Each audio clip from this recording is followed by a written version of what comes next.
Thank you, Mr. Chairman and Senator Tester, for this opportunity to speak in support of S690, the Filipino Veterans Fairness Act of 2013, which I introduced on the anniversary of the Bataan Death March.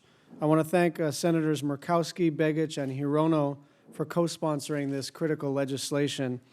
I want to especially acknowledge the Justice for Filipino American Veterans, the Japanese American Citizens League, the American Coalition for Filipino Veterans, and the Lao Veterans of America for their support of this vital legislation. It's important because it would provide Filipino soldiers who fought with the American Army during World War II with the full veterans benefits that they rightfully deserve, and it will send a clear message to all veterans that Americans will not forget their service once they return from combat. More than 200,000 soldiers fought in the Pacific Theater of Filipino descent, and more than half of them were killed while they served under the command of the United States Armed Forces. The Philippines was a United States territory before and during World War II, and President Roosevelt issued an executive order to call into service Filipino soldiers to defend American territory and military bases. These soldiers served our nation, so we owe them nothing less than honoring that service with the full benefits that they were promised and deserved. This act would do four things. First, under current law, there are four different categories of Filipino soldiers who fought with the United States Army. This bill will eliminate these categories and treat everyone equally. After the war, Congress passed a series of laws that became known as the Recession Acts of 1946, and they stripped many of these Filipino soldiers of the benefits that they had earned. Instead, these Filipino soldiers were split into four different administrative categories, each group being awarded different benefits.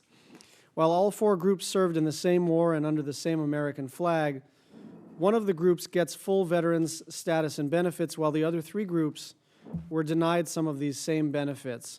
Second, it extends veteran benefits eligibility to Filipino veterans who received payment from the Filipino Veterans Equity Compensation Fund, which was created in the 2009 American Recovery and Reinvestment Act. Third, the bill directs the Veterans Administration to allow the use of alternative documentation when determining eligibility to ensure that all Filipino veterans are recognized for their service. Under the current law, in order for Filipino veterans to be eligible for benefits, they must be on the approved, revised, reconstructed guerrilla roster of 1948, known as the Missouri List. This list is critical for determining benefits eligibility. But even if there are other forms of documentation, Filipino veterans not on this list will not be recognized for their service. But this list does not include every Filipino veteran because it was damaged in a fire in 1973, and the reconstructed list is being currently used to determine benefits eligibility. In addition, because the Filipino Veterans Equity Compensation Fund used the Missouri List as the sole basis for eligibility determination, 24,000 Filipino veterans were denied compensation. Finally, this bill would allow widows and dependents to be eligible for dependency and indemnity compensation.